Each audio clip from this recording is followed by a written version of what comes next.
रामायण प्राचीन भारत का एक संस्कृत महाकाव्य है जो हिंदू धर्म के दो महत्वपूर्ण महाकाव्यों में से एक है, जिसे इतिहास के रूप में जाना जाता है। तो आइए आज जानते हैं इसी से संबंधित कुछ रोचक तथ्य।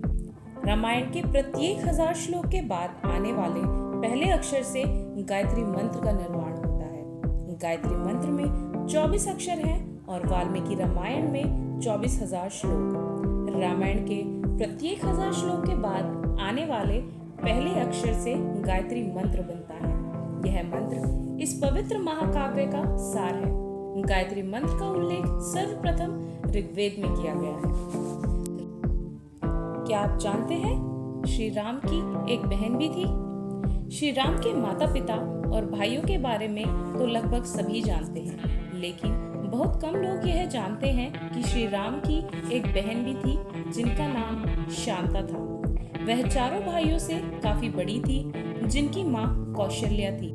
ऐसा माना जाता है कि एक बार जब अंग देश के राजा रोमपद और उनकी रानी वर्षिणी अयोध्या आए तो उनकी कोई संतान नहीं थी।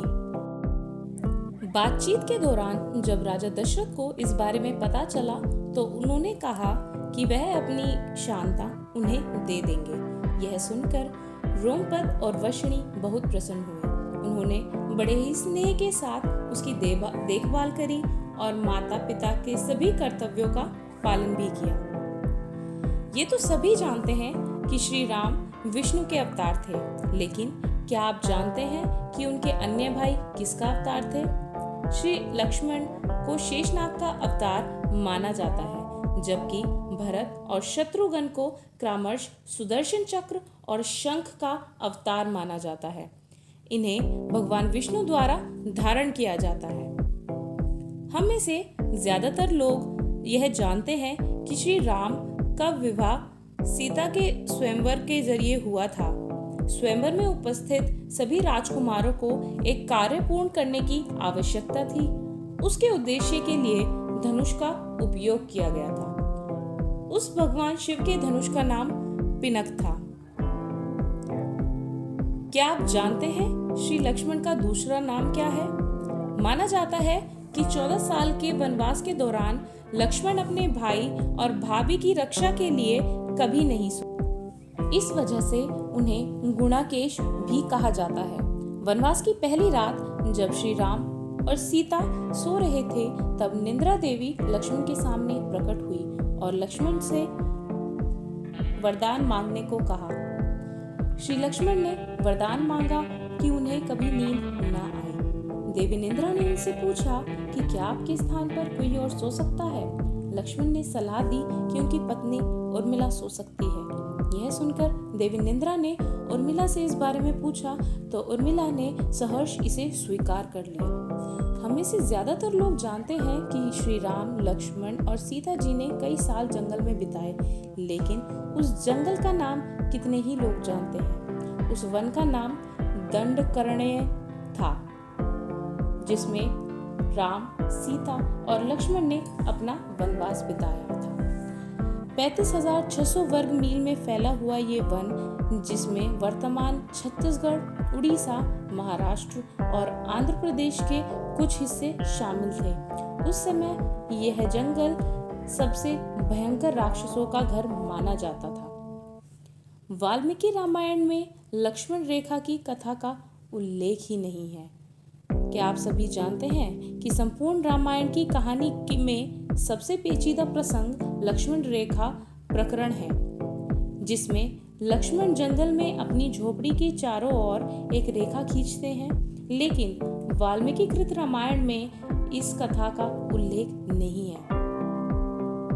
क्या आप सभी जानते हैं रावण एक उत्कृष्ट वीणा वादक था।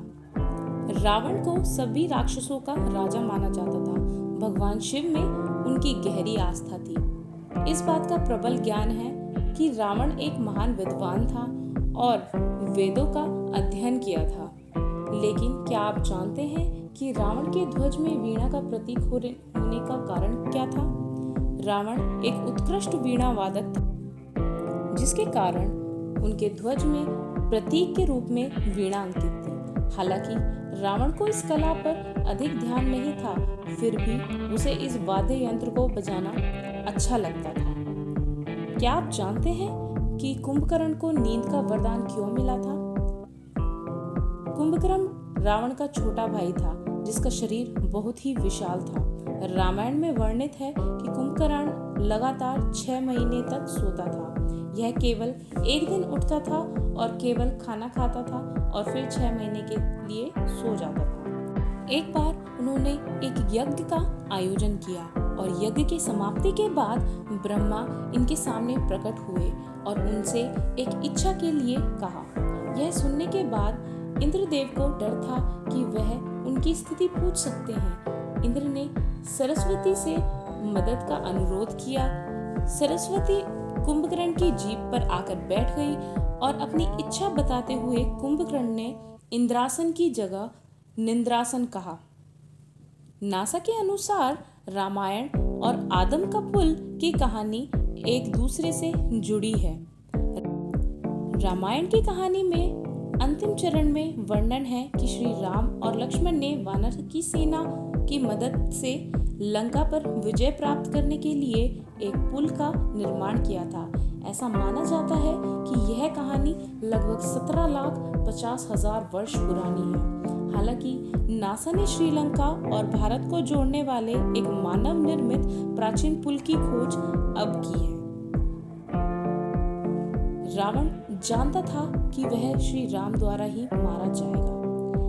रामायण की पूरी कहानी पढ़ने के बाद कोई भी सीख सकता है कि रावण एक क्रूर और सबसे दुष्ट राक्षस था, जिससे हर कोई नफरत करता था। जब रावण के भाइयों ने सीता के अपहरण के कारण राम के हमले के बारे में सुना तो उनसे आत्मसमर्पण करने को कहा। रावण ने आत्मसमर्पण करने से इनकार कर दिया और राम के हाथों मरकर मोक्ष प्राप्त करने की इच्छा व्यक्त की। उन्होंने कहा, अगर राम और लक्ष्मण दोनों सामान्य इंसान हैं तो वे सीता मेरे साथ रहेगी, क्योंकि मैं उन्हें आसानी से हरा दूंगा, और अगर वे भगवान हैं तो मुझे मोक्ष प्राप्त होगा। ऐसा माना जाता है कि देवी सीता ने पृथ्वी में समाहित होने के बाद अपने शरीर का त्याग किया था।